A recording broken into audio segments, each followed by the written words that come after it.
तो ये सीधी तस्वीरें अब आपको हम दिखा रहे हैं। कुलदीप बिश्नोई जो है वो अब भाजपा में शामिल हो रहे हैं। आज जो है एक सीनियर लीडर के भाजपा में शामिल होने की जो है वो खबर सुबह से जो हम आपको दिखा रहे थे। कुलदीप बिश्नोई अब यहाँ पर भाजपा में शामिल हो रहे हैं। आपको याद होगा राज्यसभा चुनाव में काफ़ी चर्चा में रहे थे, जब जो विधायक बिल्कुल नेट टू नेट वहाँ पर थे, तब कुलदीप बिश्नोई जो है वो अपने मन की बात कहते हुए नजर आए थे और अब यहाँ पर भाजपा में ये शामिल हो रहे हैं।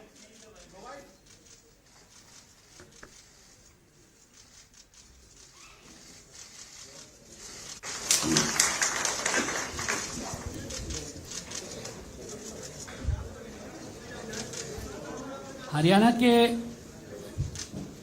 मुख्यमंत्री आदरणीय मनोहर लाल खट्टर जी से मेरा आग्रह है कि शब्दों के माध्यम से श्री कुलदीप बिश्नोई जी का पार्टी में स्वागत करें। मित्रों, आज ये हर्ष का विषय है कि भारतीय जनता पार्टी का हमारा जो परिवार है इसमें और बढ़ोतरी हुई है और आज हमारे हरियाणा के नेता श्री कुलदीप बिश्नोई, जो पूर्व में जैसा हमको जानकारी है कि 2 बार ये सांसद भी रहे हैं और 4 बार विधायक भी हुए हैं। अभी कल तक ये विधायक थे, लेकिन कल इन्होंने कांग्रेस पार्टी के विधायक पद से अपना त्यागपत्र दिया है और आज जो है इन्होंने भारतीय जनता पार्टी ज्वाइन की है। मैं हरियाणा भारतीय जनता पार्टी में इनके आगमन पर स्वागत करता हूं। बड़े परिवार में शामिल हुए हैं। इसी प्रकार इनकी धर्मपत्नी श्रीमती रेणुका बिश्नोई, ये भी राजनीतिक तौर पर सक्रिय हैं। पूर्व में ये 2 बार विधायक रही हैं, हांसी से और आदमपुर से। तो इस प्रकार से दोनों का ही आज भारतीय जनता पार्टी में शामिल करा करके हमको स्वागत किया है। हम जानते हैं कि कुलदीप बिश्नोई जी का यह परिवार एक राजनीतिक परिवार, पुराना परिवार है। इनके पिताजी चौधरी भजन लाल जी हरियाणा के मुख्यमंत्री रहे हैं और हरियाणा की राजनीति में बहुत सक्रिय भूमिका, हरियाणा के विकास में एक सक्रिय भूमिका उन्होंने निभाई है। उनके बाद इन्होंने भारतीय जनता पार्टी के साथ मिलकर के, और वैसे तो बहुत पहले से इच्छा जताई थी कि मिलकर के हमको चलना चाहिए। एक समय अपनी इन्होंने अलग से पार्टी भी बनाई थी, हज का नाम से। चुनाव भी हम लोगों ने इकट्ठा लड़ा था। किन्हीं कारणों से उस समय तो सारी बातें ठीक से आगे नहीं बढ़ पाई, लेकिन अब कुछ वर्षों के बाद इनके साथ लगातार संपर्क हमारा बना हुआ था। इन्होंने हमारा सहयोग भी किया। अभी जब राज्यसभा के चुनाव हुए थे तो उसमें बहुत कांटे की टक्कर थी हरियाणा में। एक सीट तो हमारी सुनिश्चित थी, दूसरी सीट पर बड़ी कांटे की टक्कर थी। उस समय इन्होंने खुल करके कहा कि मैं श्री नरेंद्र मोदी जी की नीतियों में, भारतीय जनता पार्टी की विचारधारा में मैं बहुत प्रभावित हूं और मैं शामिल होना चाहता हूं, मैं आपका सहयोग करूंगा। इन्होंने आश्वासन दिया और उस आश्वासन पर ये खरे भी उतरे। इन्होंने खुल करके घोषणा की कि मैं कांग्रेस के कैंडिडेट को समर्थन नहीं दूंगा। उसी समय से क्यास तो सब लगाए जा रहे थे, क्योंकि इतना खुल करके जब इन्होंने कहा है तो निश्चित रूप से ये भारतीय जनता पार्टी में ज्वाइन करेंगे। अब 10-5 दिन थोड़ा बातचीत में करने में थोड़ा देरी भी हुई, लेकिन जब बातचीत में अंत में इन्होंने कहा कि ठीक है मैं तैयार हूं, जब भी आप कहेंगे मैं इस्तीफा दूंगा। मैंने पूछा कोई आपकी शर्त?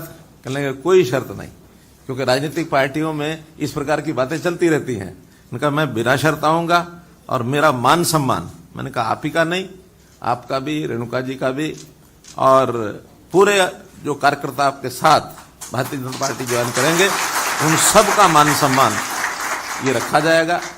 हमने अपने पार्टी में विचार करने के बाद आज का दिन निश्चित हुआ। राष्ट्रीय अध्यक्ष जी ने भी सहमति दी, प्रदेश अध्यक्ष जी की ओर से भी हम लोग सब सहमत हुए इकट्ठे बातचीत करके, और आज भारतीय जनता पार्टी में इनको ज्वाइन कराया है। मैं पुनः इन दोनों का, बल्कि पूरे परिवार का, क्योंकि इनका बेटा वो भी थोड़ा थोड़ा पॉलिटिक्स में आगे बढ़ने लगा है। क्या नाम? भव्य बिश्नोई। तो भव्य बिश्नोई भी युवा हैं, युवा साथी और हमारे साथ जुड़े हुए हैं। तो तो इनके साथ पूरा परिवार कार्यकर्ताओं का बिश्नोई सभा में भी इनका अपना एक स्थान है। ये पूरे अखिल भारतीय बिश्नोई सभा के क्या संरक्षक हैं। तो उस नाते से हरियाणा में भी लाभ होगा भारतीय जनता पार्टी को, साथ साथ निश्चित रूप से राजस्थान में भी एक लाभ हमको होने वाला है और हम लोग इनका स्वागत करते हैं। और मैं आशा करता हूं कि भारतीय जनता पार्टी के नियम, अनुशासन, व्यवस्था, इसमें सब बहुत जल्दी रम जाएंगे। अभी आज ये स्वयं भारतीय जनता पार्टी में आए हैं, बहुत जल्दी इनके अंदर भारतीय जनता पार्टी चली जाए, ऐसी मैं आशा करता हूँ। बहुत बहुत धन्यवाद। धन्यवाद माननीय मुख्यमंत्री जी। भारतीय जनता पार्टी के हरियाणा प्रदेश के अध्यक्ष आदरणीय ओम प्रकाश धनखड़ जी से मेरा आग्रह है कि वह भी मीडिया के साथियों को संबोधन करें। तो कुलदीप बिश्नोई और उनकी पत्नी आज बीजेपी में शामिल हो गई हैं। मनोहर लाल खट्टर मुख्यमंत्री आप देख रहे थे, जो कि उनको बीजेपी में शामिल करवाने के बारे में जानकारी यहां पर दे रहे थे। कुलदीप बिश्नोई 2 बार सांसद रहे, 4 बार विधायक रहे, जैसे कि वो बता रहे थे, और कांग्रेस से इस्तीफा देने के बाद बीजेपी उन्होंने यहाँ पर ज्वाइन की है। आदमपुर सीट से वो विधायक रहे और कांग्रेस से जो है वो नाराजगी उनकी काफी पुरानी रही वैसे, लेकिन पिछले राज्यसभा चुनाव में ये खुलकर सामने आई और अब बीजेपी इन्होंने ज्वाइन किया। हंस रहा था कि कुणबा इकट्ठा हो गया। बिश्नोई समाज की अपनी एक पूरी पहचान है। हम जानते हैं पर्यावरण संरक्षण के नाते, पशु पक्षी संरक्षण के नाते, ये भारतीय जनता पार्टी के भी इस प्रकार के विषय हैं। तो निश्चित रूप से एक, जैसे मुख्यमंत्री जी ने कहा कि पहले भी हमने निकट रहकर काम किया है और अब और जो है पार्टी का ही पूरी तरह से हिस्सा हो गए हैं। और मुख्यमंत्री जी ने संकेत भी किया कि भाई पार्टी आपके अंदर आए। मैं ये कहना चाहूंगा कि कुलदीप जी में बहुत सारे गुण तो हमारी पार्टी के नेताओं जैसे ही हैं। ये बहुत मृदुभाषी हैं, हमेशा मुस्कुराकर जो है बात करते हैं। बहुत सारे गुण इनसे बल्कि बाकी लोगों को भी सीखने के हैं। और ऐसी विनम्रता रेणुका जी की भी है, जो हमने सदन में साथ रहते हुए महसूस की है। तो एक अच्छे स्वभाव के साथ काम करने वाले नेता हैं और अपने इलाके में डिलीवरी देने का काम भी वो करते हैं। किसी प्रकार से जो भी उन्होंने काम कराते हैं, उसमें भी उनकी एक, मैं कहूँगा कि प्राथमिकता भी रहती है और उसको संपन्न करने में भी उनको सफल रहते हैं। इस प्रकार का नेता भारतीय जनता पार्टी में ज्वाइन हुआ है। तो निश्चित रूप से मैं ये मानता हूँ, और जिस प्रकार से इन्होंने कहा कि भाई अंतरात्मा की आवाज़ पर वोट करूंगा, क्योंकि कांग्रेस पार्टी में देश भर में भी, हरियाणा में भी बहुत घुटन का वातावरण है। हमको मालूम है कि उन्होंने अपने 2 प्रदेश अध्यक्षों को काम नहीं करने दिया गया, कार्यकारिणी तक नहीं बनाने दी। इसलिए बहुत सारी और अंतरात्माएं भी मुझे लगता है जगेंगी, क्योंकि ऐसे माहौल में रहना किसी के लिए संभव नहीं होता है जब इस प्रकार का वातावरण वहां की प्रदेश की कांग्रेस पार्टी में बना है। तो मुझे लगता है कि ये एक भारतीय जनता पार्टी के लिए एक अच्छी, मैं कहूंगा कि शामिल होना इनकी एक एडिफिकेशन है। तो ये प्रेस कॉन्फ्रेंस आप देख रहे हैं, जहां पर कुलदीप बिश्नोई जो कि कांग्रेस से इस्तीफा देने के बाद अब आप बीजेपी में यहाँ पर शामिल पार्टी की तरफ से दोनों